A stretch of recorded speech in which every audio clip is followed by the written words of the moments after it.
mucc ayib bu ñëpp gis di liggéey boo xam ne ku am gëm-gëm rek ak diine boo munti bokk rawatina kuy jullit rek di nga ci am xol bu sedd am ci mbégte am ci fierté tamit fierté ndax diine islam du diine yi ngeen jégal ma ci kàddu gi du diine yi wala kaana xam nga ndax noonu lañ koy waxee du diine yi doyadi wala wane ni amuñu dara wala mënuñu dara waaye diine yi yàlla dafa wax ci alxuraan ni xéewal yi mu def ci àdduna daf ko defal nit ñi rawatina jullit yi ñu war koo di fàggu waaye buñ ko fàggoo ba pare nañ ko fësal ci lu àndul ak ngistal fësal gi nag mooy nga sol ci lu baax lekk ci lu baax tabax ci lu baax te tabax nag li ci jiitu mooy këru yàlla néegu yàlla muy jàkk yi kon suñu demee tey ba ñu am ay kuréel ci kuréelu jullit ñi di def lu mucc ayib ci néegu yàlla mu war a doon suñu fierté ñun ñëpp fii ci biir Sénégal waaye fépp ci àdduna dañuy dellu sant yàlla félicité leen nañ ci yéene wala def nañ ci lu ñu mën te yàlla jiital leen ñu ngi ñaan yàlla barke bi fekk leen fi ñu tëdd it ndax lii dama naan sax dama koy misaal ci waqf mooy lépp loo def loo xam ne lu baax loo bàyyi la ñu ne ku ko jëriñoo sa gannaaw ak dalay fekk fa nga tëdd ma gëm ni lii bokk na ci kon ñu leen ñaanal yàlla mu fay leen ko ñi nga xam ne it ñooy kilifa diine yi am gis-gis bi am yéene bi soññu leen ci gunge leen ci yàlla neen ko yàlla fay ñoom it yàlla bàyyi leen suñu kanam lu yàgg ñu continuer di ñaanal réew mi di ñu tette di ñu aar di ñu jox seeni xalaat ci li war a defar réew mi bi may daanelee nag ndax kàddu gi du gudd mooy lii dafa war a am lu mu ñu jàngal ñun ñëpp mooy gëm sa bopp ñu gëm suñu bopp ndax gis nañ Sénégal ni communauté religieuse yi exemple bi ñuy wone toujours mooy exemple gëm sa bopp ñun ñi nga xam ne nag ñooy yëngatu ci beneen fànn wi muy mbirum état ak mbirum lu ñëpp bokk ci mbirum àdduna exemple la war a doon ci gëm suñu bopp ni war nañoo mënal suñu bopp du lépp la ñuy tàllal suñu loxo di xaar mu jóge bitim réew bu ñu gëmee suñu bopp takku gëm liggéey yàlla mën nañoo defal lu raw lu kawe suñu jort te lii wone na ko ndax ñi ko def jéggaanewuñ ko fenn laajuñu ko kenn waaye nu ñu néew doole dërëmu taalibe yi dërëmu jullit ñi la ñu dajale di ci dugal ba mu jur lu mel nii nga xam ne tey ay milliards dugg na ci loolu di benn njàngat bi ma ciy jàngat bu am solo ñaareel bi mooy jub ak jubal président Bassirou Diomaye dafa wax jubal jubbanti ñu yónnee ñu ab vidéo boo xam ne xalif général des Tidianes def naa ay at ci gannaaw dafa waxoon lu mel noonu waxee ko sama dëkk fële ci xombal kon mu dem ba daje te ñoom ñaari yëgoowuñu waaye li muy wone rek mooy lu ñuy def te jiital ci jub ak jubal mën nañ ci am résultat ndax bu doon ñi ñu dénk liggéey bi dañoo damm mbir yi def ko seen poos kon duñu gis résultat bi kon ñun ñi yàlla dénk état ñu nit te loolu mës a doon problème ci Sénégal ñu fàttaliku ni dërëmu Sénégal yi la ñu dajale comme fii niñ fi dajalee dërëmu jullit ñi 15 bu ñuy def dañu war a fexe ba mu dem ci faratay Sénégal yi bu ko defee ñu gis résultat bi ndax xam naa ni lii buñ la nee nangam lañ ci def ci milliard li ma leer ba leer mooy de suñ nee woon dénk nañ ko ay nitu état boo moytul ñu multiplier ko par 2 te résultat bu du am kon jub ak jubal mooy joxe résultat gëm sa bopp wóolu sa bopp xam ni fi ñeneen jaar ba egg fi ñu yegg boo fa jaaree raw leen ndax am nga lu leen manqué ñoom muy gëm-gëm kon yooyu buñ ko dajalee rek yàlla mun nañu yombalal lépp ci réew mi suñu communauté religieuse yi nag wane nañu exemple def nañ ko barki démb ci Masaalikul Jinaan def nañ ko tey fii def nañ ko feneen ak feneen ci yoo xam ne toujours ci seen farlu bopp seen jàmbarte seen organisation ak seen jubal ci ni ñu yore mooy joxe résultat boo xam ne ñëpp dañ ci teg seen bopp. kon ñun ñi nekk ci wàllu état dañuy ñëw jàng à l'école des communautés religieuses moom nag dafa boole ñaari xam naa bu delloo summi mbubu imam bi donte kenn du ko summi sax waaye bu delloo fee ci IGE ba dina àndaale lii mu doon source d'inspiration boo xam ne war na jàppale ñi nga xam ne ñoom la yàlla dénk tey ñu war a jëm ci defaraat réew mi jubbantiwaat ko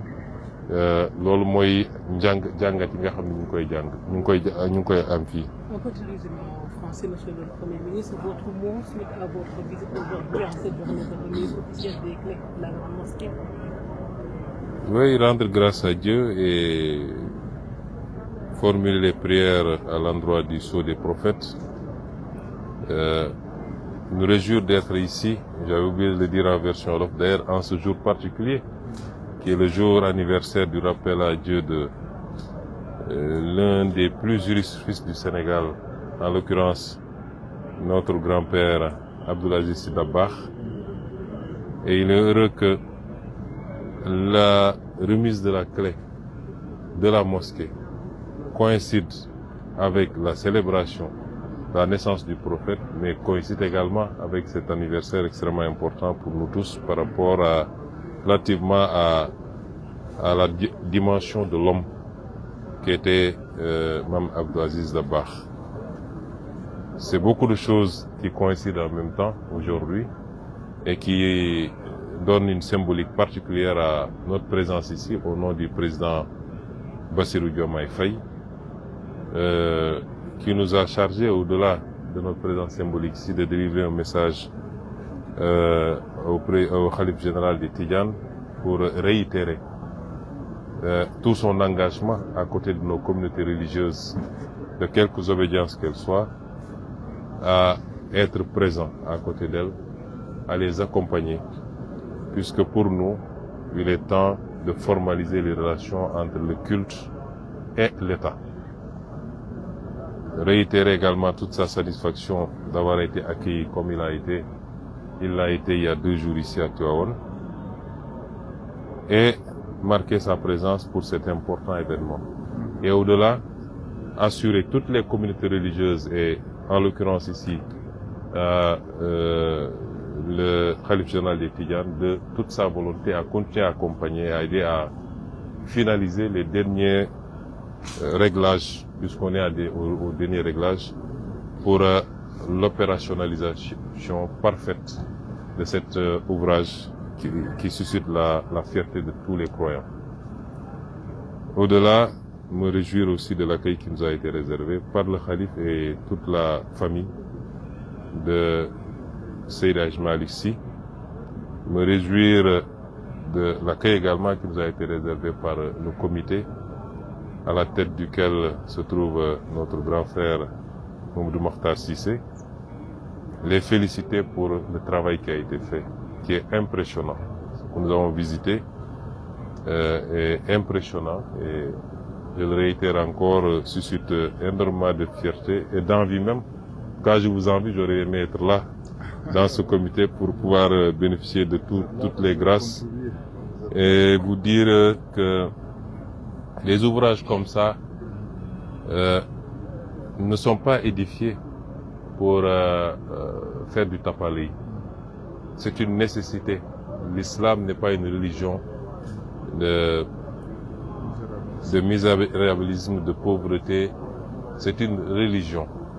dans laquelle le Seigneur, à travers les versets du Coran et les hadiths du prophète alayhi salam, nous recommande d'aller à la conquête de toutes les richesses qu'il a essaimées à travers le monde, de s'en approprier de manière légale et licite, mais une fois que c'est le cas, de pouvoir rendre grâce à Dieu en matérialisant,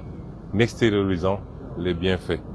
qu'il a bien voulu nous servir. par le port vestimentaire,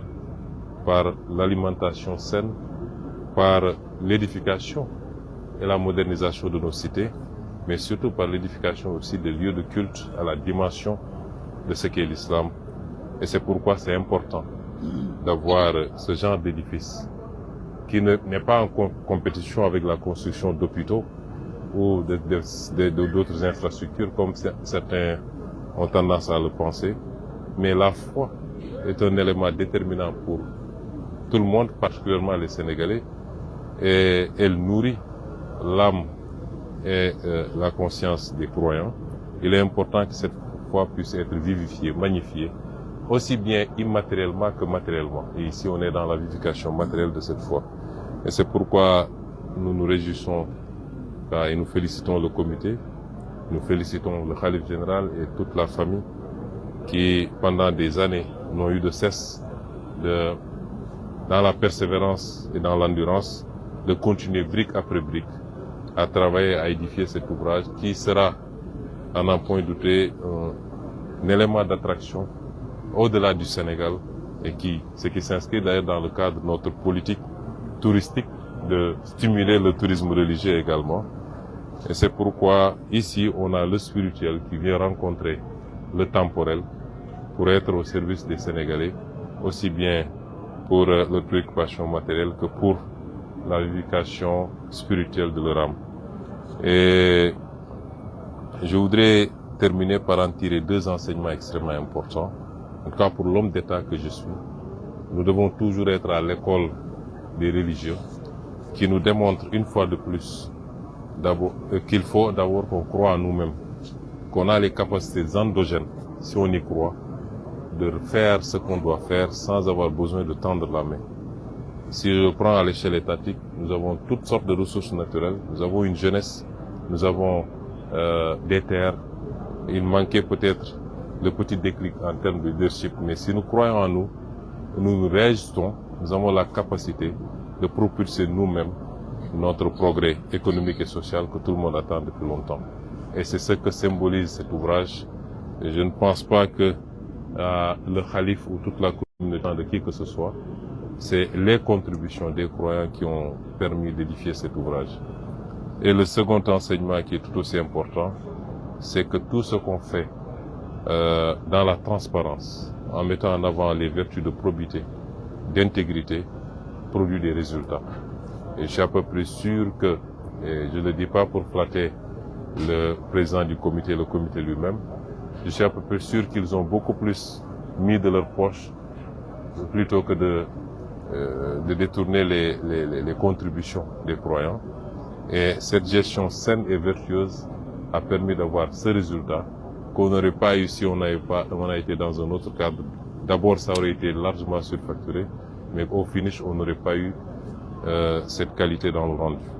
Donc, nous devons nous inspirer de ces valeurs et de cette praxis pour améliorer la gestion publique, la gouvernance publique. Et c'est important pour nous. Et vraiment, nous sommes ravis, émerveillés par cet ouvrage et nous prions pour que le Seigneur puisse rétribuer largement tous ceux qui, d'une manière ou d'une autre, directement ou indirectement, ne serait-ce que par l'intention, qu'il soit largement rétribué par le Seigneur par rapport à l'édification de cet ouvrage. Je vous remercie. Merci.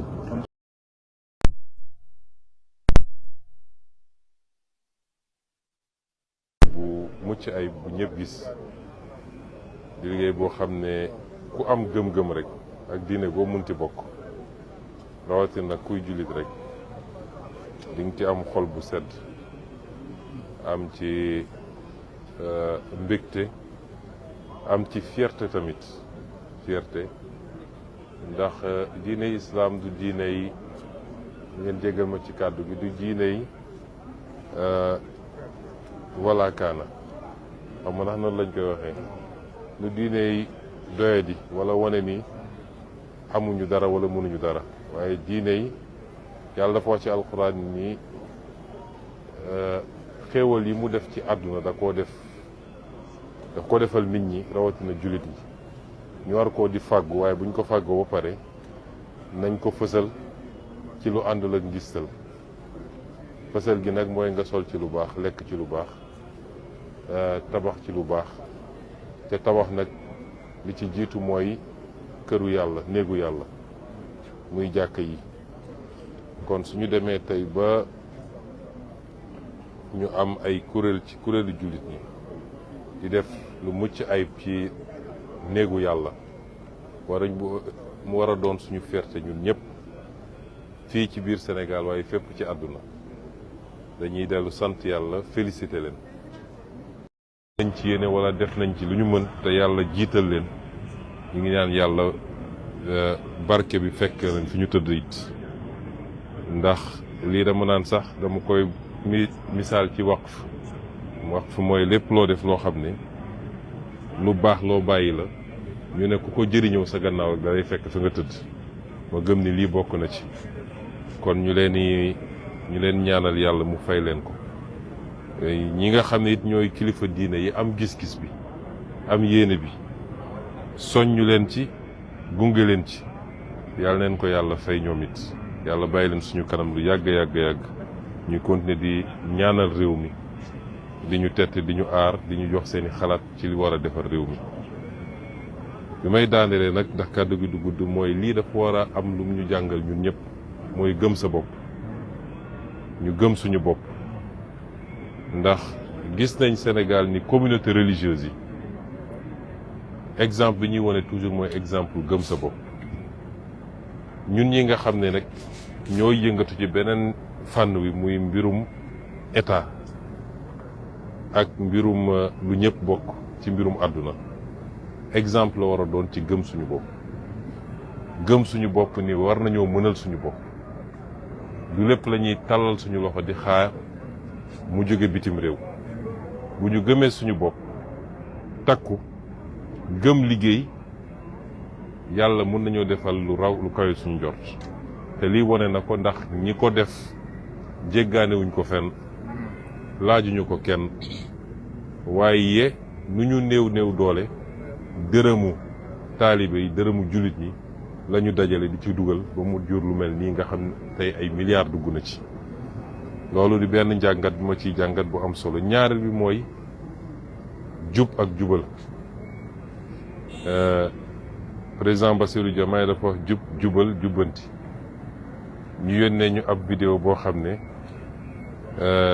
xalif général des Tidianes def naa ay at ci gannaaw dafa waxoon lu mel noonu waxee ko sama dëkk fële ci xombal kon mu dem ba daje te ñoom ñaari yëgoowuñu waaye li muy wone rek mooy lu ñuy def te jiital ci jub ak jubal mën nañ ci am résultat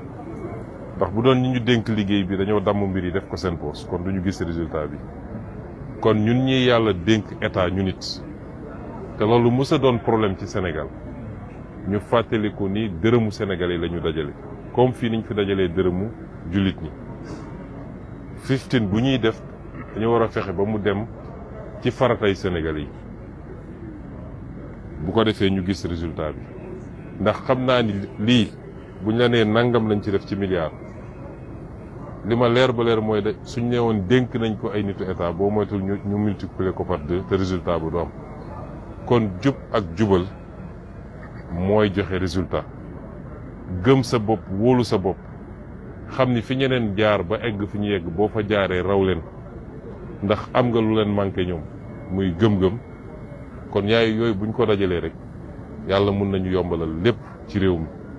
suñu communauté religieuse yi nag wane nañu exemple def nañ ko barki démb ci Masaalikul Jinaan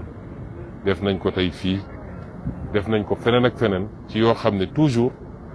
ci seen farlu bopp seen jàmbarte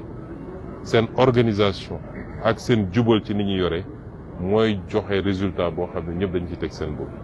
kon ñun ñi nekk ci wàllu état dañuy ñëw jàng à l'école des communautés religieuses moom nag dafa boole ñaari xam naa bu delloo summi mbubu imam bi donte kenn du ko summi sax waaye bu delloo fee ci IGE ba dina àndaale lii mu doon source d'inspiration boo xam ne war na jàppale ñi nga xam ne ñoom la yàlla dénk tey ñu war a jëm ci defaraat réew mi jubbantiwaat ko loolu mooy jàngat yi nga xam ne ñu ngi koy am fii. Un petit résumé en français, monsieur le Premier ministre. Votre mot suite à votre visite aujourd'hui en cette journée de remise officielle des clés de la grande mosquée. Oui, rendre grâce à Dieu et formuler les prières à l'endroit du sceau des prophètes. Nous réjouir d'être ici. J'avais oublié de le dire en version wolof, d'ailleurs en ce jour particulier, qui est le jour anniversaire du rappel à Dieu de l'un des plus illustres du Sénégal, en l'occurrence notre grand-père Abdoul Aziz Sy Dabakh. Et il est heureux que la remise de la clé de la mosquée coïncide avec la célébration de la naissance du prophète, mais coïncide également avec cet anniversaire extrêmement important pour nous tous par rapport relativement à la dimension de l'homme qui était Mame Abdou Aziz Dabakh.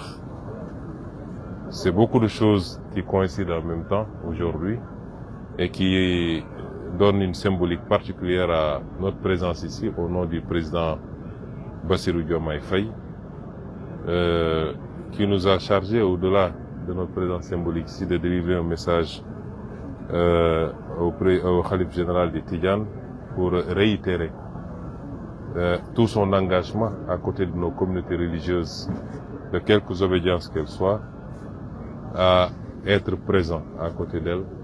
à les accompagner, puisque pour nous, il est temps de formaliser les relations entre le culte et l'État.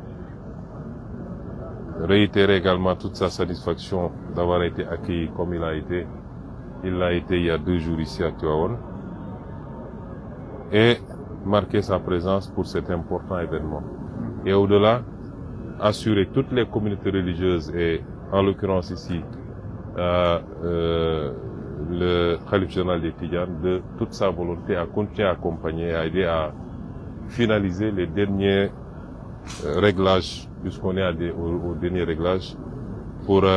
l'opérationnalisation parfaite de cet ouvrage qui suscite la fierté de tous les croyants. Au-delà, me réjouir aussi de l'accueil qui nous a été réservé par le khalife et toute la famille de Seydi Hadji Malick Sy. Me réjouir